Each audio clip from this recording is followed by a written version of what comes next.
ဟိုးရှိရှိတုန်းကရွာငယ်လေးတစ်ရွာမှာဖွားစိန်ဆိုတဲ့အဖွားဦးတစ်ယောက်ရှိလေတယ်။အဖွားစိန်မှာဖိုးထူးနဲ့ဖိုးသားဆိုတဲ့ညီလေးနှစ်ယောက်ရှိပြီးသူတို့သုံးယောက်အတူတူနေထိုင်ကြတာပေါ့။ဒီကလေးနှစ်ယောက်ကိုအဖွားဖြစ်သူကပဲဘာလို့ပြုစုဆောင်ရှောက်နေရတယ်လဲဆိုရင်သူတို့လေးတွေငယ်ငယ်ကလေးကဖခင်ဖြစ်သူကဖြစ်သွားခဲ့လို့ပါ။အဲ့ဒီနောက်မကြာခင်မှာပဲမိခင်ဖြစ်သူကလည်းယောဂဝေဒနာနဲ့ဆုံးပါသွားခဲ့ပြန်ပါတယ်။နောက်ဆုံးမှာတော့ဒီမြေဖွား၃ယောက်ပဲအားကိုးရမယ့်ကြံခဲ့တာပေါ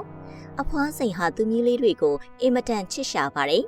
ကလေးတွေကိုလူတော်လူကောင်းလေးတွေဖြစ်အောင်အမြဲဆုံးမသွန်သေးလေးရှိပါတယ်နေတိုင်းမိုးမလေးကအဖွားစိန်နိုးတာနဲ့ထမင်းဟင်းတွေချက်ပြုတ်ပြီးမြေးလေးတွေကိုကျွေးမွေးတယ်ပြီးရင်တော့မြေးလေးတွေကိုခေါ်ကတောထဲရာတွေကိုဟင်းသီးဟင်းရွက်ခူးဖို့ထွက်ကြပြီးခူးလာတဲ့ဟင်းရွက်တွေကိုဈေးမှာပြန်ရောင်းဖို့အတွက်လုပ်ခဲ့ကြတယ်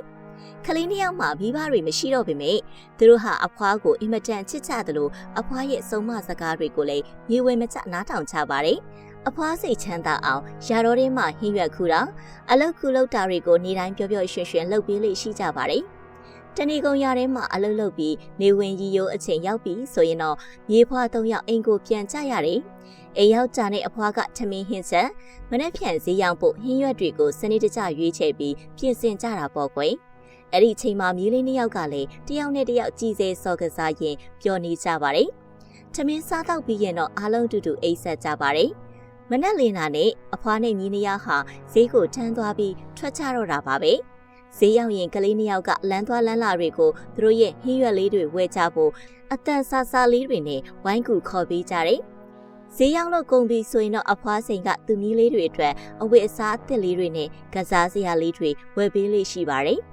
ဂျာကိုကြည့်ပြီးကလေးတွေကအယမ်းပျော်ကြသလိုမြေးလေးတွေပျော်နေတာကိုမြင်ရတဲ့အဖွားစိန်ကလည်းကြည့်ပြီးပြုံးပျော်နေရှာရပါတယ်။အဲ့ဒီလိုနဲ့မကြခင်မှာပဲကလေးတွေရဲ့ဖခင်ဘက်ကဆွေမျိုးတွေဟာကလေးနှစ်ယောက်ကိုတနာကယူနာတက်လာကြပြီးသူတို့စီမှာခေါ်ယူကျွေးမွေးခြင်းတယ်လို့လာပြောကြပါတော့တယ်။အဖွားစိန်ကလည်းအချီးဖြစ်တဲ့ဖိုးတူးကိုပဲထည့်ပေးလိုက်ပြီး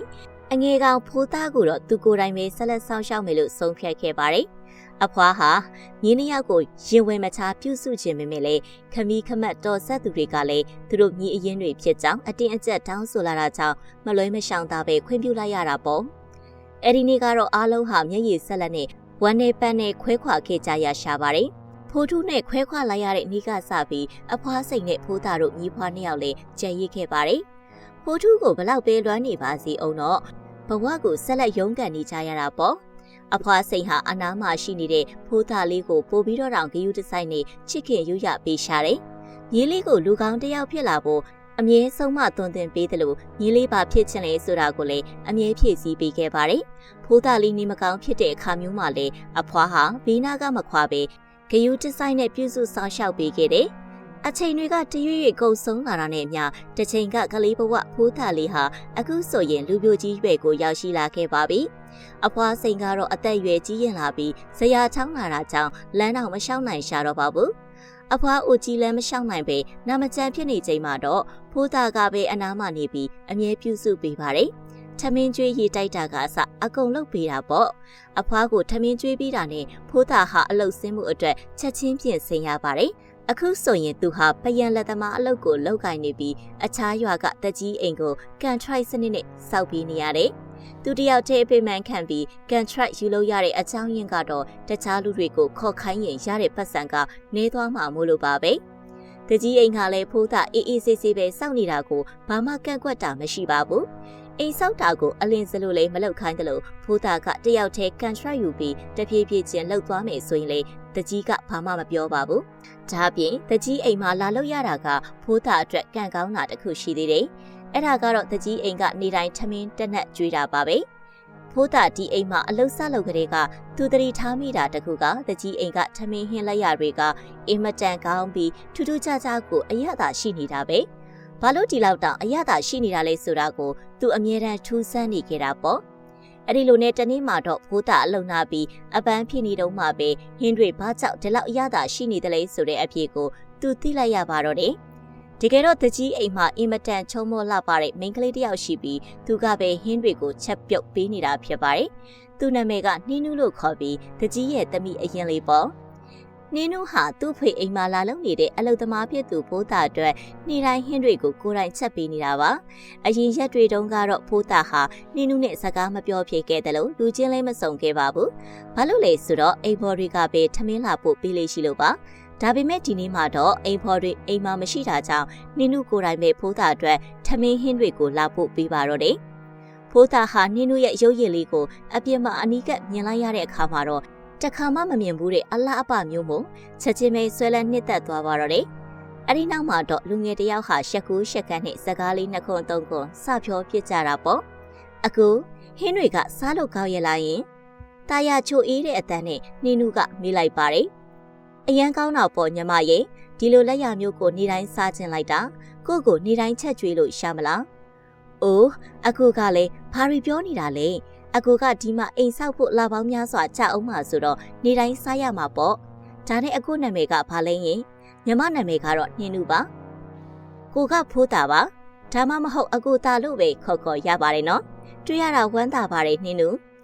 အဲ့ဒီနေ့ကစပြီးသူတို့နှစ်ယောက်ရဲ့ပတ်သက်မှုဟာတဖြည်းဖြည်းတိုးတက်လာပြီးလူမသိအောင်ခိုးကြောင်ခိုးဝက်နဲ့ချစ်သူတွေဖြစ်သွားကြပါတော့တယ်ဒါပေမဲ့ဒီအကြောင်းကိုတကြီးသိသွားတဲ့အခါမှာတော့တကြီးဟာလက်မခံနိုင်တဲ့အပြင်ဖိုးသားကိုလည်းအကြီးအကျယ်ဒေါသထွက်ပါတော့တယ်။သူတို့နှစ်ယောက်ကဘလို့မှမသိတော့ဘူးမတန်ဘူးငါသမီးကတထေးသားနဲ့ပဲလက်ထက်ရမှာဒီကောင်ကဘလို့တက်တိနဲ့ငါသမီးကိုလာပတ်သက်ရဲတာလေဂုံသိက္ခချင်းကလည်းမိုးနဲ့မြေလိုကွာချတယ်အိမ်ဆောက်ပြီးတာနဲ့ဒီကောင်ကိုငါအိမ်ကနေချက်ချင်းနှင်ထုတ်ပြမယ်ငါသမီးကလည်းမျက်စိမရှိဘူးလားမသိဘူးဘာလို့ဒီလိုလူမျိုးကိုသွားကြိုက်ရတာလဲဒေါသကြီးတဲ့နှင်းနူးရဲ့အဖေကတော့တတွတ်ရှည်ရွနေတာပေါ့အေးတကြီးဘယ်သူနဲ့စကားပြောနေတာလဲခင်ဗျာဟိုနှစ်ယောက်ကအဲ့ဒီမှာမရှိတော့ဘူးလေဘေးကလူကတတိပေးရတဲ့အထိတကြီးကစိတ်တိုးနေတာပါအဲ့ဒီနေ့ကစပြီးဖိုးသားနဲ့နှင်းနူးတို့နှစ်ယောက်ဟာပို့ပြီးတော့တောင်နီးစက်လာကြပါတယ်နှင်းနူးဟာဖိုးသားအလုံးလုံးနေတဲ့ချိန်မှာဘေးနာကနေအမြဲအားပေးတတ်တယ်လို့ဒါကိုမြင်တဲ့တကြီးကလည်းသူသမီးကိုအိမ်ခေါ်ပြီးတတိပေးပါတော့တယ်နင်းနဲ့ဟိုမသားနဲ့ပတ်သက်နေတာကိုငါသိတယ်ဒါပေမဲ့ငါအပြတ်တားမြစ်တယ်နော်သူ့ကိုဘယ်သူမှမပတ်သက်နဲ့သူကစင်ရတာပဲနင်းနဲ့မတန်ဘူးနင်ကတထေးသားနဲ့ပဲလက်ထက်ရမှာဒါပေမဲ့အကိုဖိုးသားကလူကောင်းတယောက်ပါအဖေရဲ့သူကိုယ်သူတက်တည်ပြနိုင်အောင်အဖေအခွင့်အရေးလေးတစ်ခါလောက်ပေးကြည့်ပါလားမရဘူးဘလို့မှမဖြစ်နိုင်ဘူးနင်ဒါကိုမှတ်ထားစမ်းနှင်းတို့အချစ်ဆိုတာစားလို့ရတာမဟုတ်ဘူးငွေကြေးဥစ္စာကမှငါတို့ကိုချမ်းချမ်းသာသာနေနိုင်အောင်လုပ်ပေးနိုင်တာတကြီးကအပြက်ညင်းလိုက်ပါတယ်နင်တို့ဟာအဖေဖြစ်သူကအဲ့ဒီလိုတားမြစ်တာကြောင့်အယံဝန်းနေသွားပေမဲ့ဘာမှမပြောရဲရှာပါဘူးလာပေါင်းများစွာကြာပြီးတဲ့နောက်မှာတော့တကြီးအိမ်ဆောက်လို့ပြီးသွားပါပြီဖိုးသားအတွက်လှုပ်အားကပတ်စံလာယူရမယ့်နေ့ကိုရောက်လာတာပေါ့တကြီးကပတ်စံဖေးပြီးတာနဲ့ပတ်စံရပြီဆိုရင်ငါအိမ်ကနေအမြန်ဆုံးလစ်တော့မင်းနဲ့ငါသမီးဘာတွေဖြစ်နေသလဲဆိုတာငါသိတယ်ဒီနေ့ကစပြီးငါမြေကိုခြေဦးမလဲနေတော့မင်းမျက်နှာကိုလည်းငါမမြင်ချင်တော့ဘူးမင်းကငါသမီးနဲ့မတန်ဘူးအဲ့ဒီလိုပြောပြီးဖိုးသားကိုနှင်ထုတ်လိုက်ပါတော့တယ်ဖိုးသားဟာအဲ့ဒီစကားကိုကြားတော့ခေါင်းငုံပြီးလက်ခံလိုက်တာပေါ့ဒါပေမဲ့အိမ်ပြန်ကနီးမှာသူသေးချာစဉ်းစားကြည့်လိုက်တော့အချစ်ကြောင့်နှင်းနုကိုမခွဲနိုင်ဘူးဖြစ်နေပြန်တယ်နောက်ဆုံးတော့သူတို့နှစ်ယောက်ဟာခိုးကြောင်ခိုးဝက်နဲ့ပြန်တွေ့ပြီးပျော်ပျော်ရွှင်ရွှင်စကားပြောနေကြပြန်တယ်အဲ့ဒီအချိန်မှာပဲတကြီးရဲ့အိမ်ပေါ်တယောက်ကမတော်တဆမြင်သွားပြီးတကြီးကိုသွားတိုင်ပါတော့တယ်အဲ့ဒါကိုတီးသွားတဲ့တကြီးဟာအကြီးအကျယ်ဒေါသပေါက်ခွဲသွားပါပြီချစ်သူနဲ့အတူရှိနေပြီးနေဝင်ရိုးရီအချိန်ရောက်တော့ဖိုးသားဟာသူ့အဖွာအတွက်လှုပ်အားကတွေထည့်ထားတဲ့ပတ်စံအိတ်ကိုကင်ပြီးအိမ်ကိုအမြန်ပြန်လာခဲ့တယ်။အိမ်ရောက်တော့ဖိုးသားကအဲ့ဒီပတ်စံတွေကိုအဖွာဖြစ်သူကိုပေးလိုက်တာပေါ့။အဖွာစိန်ကလည်းသူကြီးအတွက်အရန်ကုန်ယူပြီးဝမ်းသာနေရှာတယ်။အဲ့ဒီနောက်မှာတော့ဖိုးသားကထမင်းဟင်းချက်ဖို့အတွက်အိမ်အပြင်ဘက်မှာချင်းထွက်ကောက်နေတော့ရုတ်တရက်တနတ်တန်တစ်ချက်ဟိန်းထွက်သွားတယ်။တနတ်တန်နဲ့သူဖိုးသားရဲ့ခန္ဓာကိုယ်ဟာမြေပြင်ပေါ်ကိုဖြည်းဖြည်းချင်းလဲကျသွားပါတော့တယ်။ကံကောင်းခြင်းတော့ကြည်စံကအသက်အန္တရာယ်ရှိတဲ့နေရာကိုတဲ့တဲ့မှန်မှန်သွားလို့ဖိုးသားတယောက်တတိတော့မလွတ်သေးပါဘူး။အဲ့ဒီချိန်မှာဖိုးသားဟာအသက်လူပြီးဘေးလွတ်ရာကိုသွားဖို့ကြိုးစားနေတော့မှပဲကံဆိုးခြင်းတော့လူသက်သမားကနောက်ကနေထက်လိုက်လာပြီးနောက်ထပ်တနန်းနဲ့၃ချက်ဆင့်ပြီးပြစ်ထက်လိုက်ပါတော့တယ်။လူသက်သမားကဖိုးသားတည်ပြီးအမှန်နဲ့လှည့်ထွက်သွားတဲ့အချိန်မှာတော့ဖိုးသားဟာဝေးမောင်းနေတဲ့တတိလေးနဲ့အိမ်ထဲကအဖွားစီရောက်အောင်အတင်းထွားသွားဖို့ကြိုးစားရှာပါတယ်။ဒါပေမဲ့နောက်ဆုံးမှာတော့ဖိုးသားတယောက်သူ့အိမ်ရှိမှတင်အသက်ပြောက်သွားခဲ့ရပါပြီ။အိမ်ထဲမှာအိမ်နေတဲ့အဖွားစိန်ဟာတနက်တန်တွေကြတော့အပြင်မှာဘာဖြစ်နေလဲဆိုတာသိချင်တာနဲ့ထွက်လာကြည့်တာပေါ့။ အဲ့ဒီချိန်မှာအဖွားမြင်လိုက်ရတဲ့မြင်ကွင်းကတော့ရင်ကျိုးစရာအကောင်ဆုံးပါပဲမိမိရဲ့အချစ်ဆုံးမြေးလေးဟာသွေးအိုင်ထဲမှာမှောက်လျက်သာလေးကျနေပြီးအသက်ရှူတန်လည်းမရှိတော့ပါဘူးအဲ့ဒါကိုမြင်လိုက်ရတဲ့အဖွားဟူအတွက်တော့တလောကလုံးပြိုကျပျက်စီးသွားသလိုပါပဲအဖွားဟာအသေးတန်ငိုကြွေးအော်ဟစ်ပြီးသူ့မြီးလေးစီကိုအတင်းသွားရင်ဝမ်းနေပန်းနေဖြစ်နေရှာတယ်အဲ့ဒီနေ့ကစပြီးအဖွားဟာပူဆွေးတော့ကစိတ်ဓာတ်တွေအကြီးအကျယ်ကျဆင်းသွားခဲ့ပါတယ်ဒီသတင်းကိုအကိုဖြစ်သူဖိုးထူးသိသွားတဲ့အခါမှာတော့သူကပဲအဖွားကိုလာခေါ်ပြီးအနီးကပ်ပြုစုစောင့်ရှောက်ပေးခဲ့ပါတယ်ဂျပန်မှာလည်းနင်းနုဟာဒီအတန်ကိုကြားချင်းမှာပဲအရန်ကိုဝမ်းနေကြွေကွဲသွားခဲ့ရပါတယ်အဲ့ဒီနောက်ပိုင်းမှာတော့နင်းနုကိုဘယ်သူမှထပ်မတွေ့ရတော့ပါဘူးသူမဖေကိုရောက်သွားတယ်လေဘယ်မှာရှိနေတယ်လဲဆိုတာဗဟေတီတစ်ခုလိုပဲပျောက်ချင်းမလားပျောက်ကွယ်သွားခဲ့ပါတယ်နင်းနုပျောက်သွားတာဟာတကြီးအတွက်တော့အကြီးအကျယ်ဝမ်းနေစရာဖြစ်ခဲ့ရတာပေါ့ဘာလို့လဲဆိုတော့နင်းနုကသူ့ရဲ့တူးဒီသောသမီးဖြစ်ပြီးအင်မတန်လေးချစ်ရလို့ပါပဲ